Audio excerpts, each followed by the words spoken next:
Good morning. We're here today to talk a little bit about why beekeeping is important.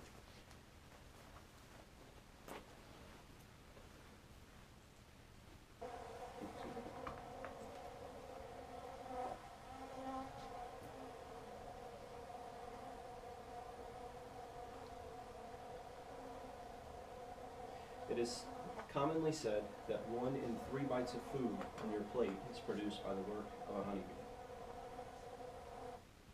Good morning, my name is Ryan Willett. I'm here to talk to you a little bit today about why beekeeping is important.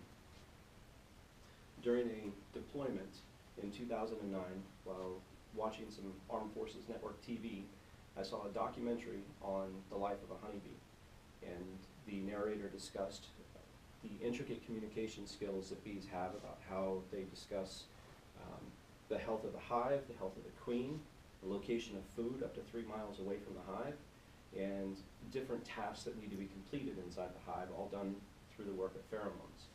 It also talked about how each bee has a role inside of the hive as it passes through different stages in its life, and how this role is designed to contribute to the overall well of the hive. Honeybees play an extremely important role in our world today. They provide us with food via honey and pollination, and they also provide us with medicinal services via the pollen and the propolis in the hives, and even their sting. Their bee sting actually has some medicinal value to it for people with arthritis. They also provide an extremely important economic engine for us. This engine produces somewhere between $15 and $20 billion a year in economic revenue for North America alone. So who keeps bees? What sane person would put their hands inside of a beehive? Well, human interaction with bees goes back as far as 15,000 years, as shown by some of the cave paintings in Spain, and we have found sealed vats of honey inside Egyptian pharaoh tombs dating back in excess of 2,000 years. So our relationship with the honeybee goes back a very, very long way. Today, beekeeping comes in 2 forms mainly. It comes in commercial and hobby beekeeping. Commercial beekeeping is thought to be anything more than 100 hives per keeper. Anything less than 100 hives is considered a hobbyist. Women surprisingly make up the fastest growing percentage of beekeepers in North America today, and they're typically in their latter 20s to mid-30s when they start keeping.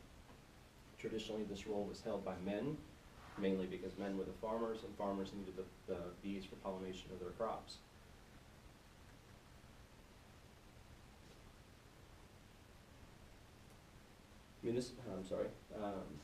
In North Carolina today, there are roughly 13,000 hobbyist beekeepers, and this number grows every spring.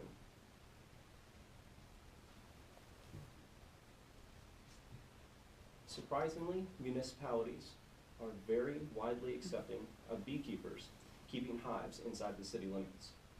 It's not uncommon to find a hive tucked behind somebody's house in their yard somewhere in the city. Oddly enough, the city that I live in, inside the city limits, you can keep bees, but you cannot keep chickens. Just a strange fact.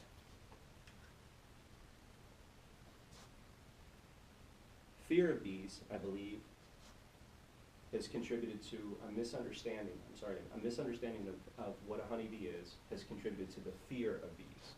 Anything that flies is considered to sting, and it must be a bee.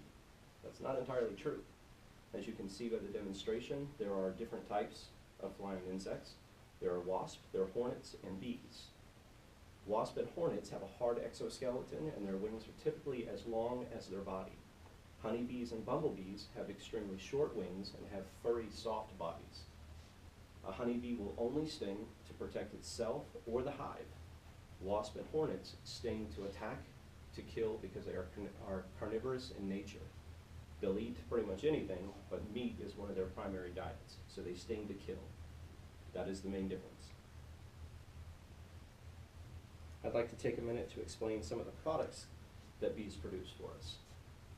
They produce honey, they produce pollination, which is extremely important for us. They also produce propolis, wax, and some other stuff, forget it. No, they produce honey, pollination, pollen and propolis, which have, as I said, have medicinal value, and they produce wax, which is used in a variety of different products.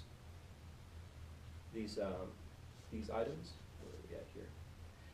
The pollination, just a few of the items here. You know, a few of the crops here are pollinated. Some of your favorites might be on this list. Can you see any, Jasmine? Here's a little better view of some of the things that we get from bees.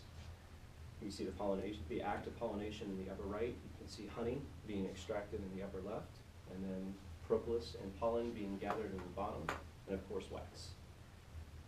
Here's some of the products that we derive from that wax. You can, in this picture, you may or may not be able to see it, but there is honey, there's raw honeycomb, there are candles, soaps, lip balms, honey sticks. There's a furniture polish and a special wood polish to help bring a veneer to classic wood furniture. For all of the things that bees give us, for all of their ability to communicate and all of the life that they give us, they are quickly disappearing in our world today. And they're disappearing for a couple of different reasons. They're disappearing because of persistent pest known as varroa mites, which is kind of like a tick on the back of the bee. They're also disappearing because of a very small, vicious beetle known as a small hive beetle. Small hive beetle will penetrate the hive, and it will consume and taint the honey inside the hive and eventually cause the destruction of the hive. We have a wax moth, which is much like the beetle. It penetrates the hives, and its larva will consume the wax inside of the hive and cause its destruction. And a lot of the hives will actually abscond or run away from their hives after they've been infested with the beetle or the moth. Some of the other things that bees have stacked against them are bacterial infections, such as American European foul brood. Bees infect the hive and basically cause a meltdown. One of the last things that we have that are causing the destruction of the honeybee in our world is known as colony collapse disorder. And this disorder is still relatively new to the beekeeping world, and it's very misunderstood at this point, or we don't have a strong understanding of what causes it yet. It's an unknown force. The going theory is that it's caused by a family of pesticides known as neonicotinoids, which is affecting how the bees navigate. But this is still under research right now, and there's nothing proven at this point.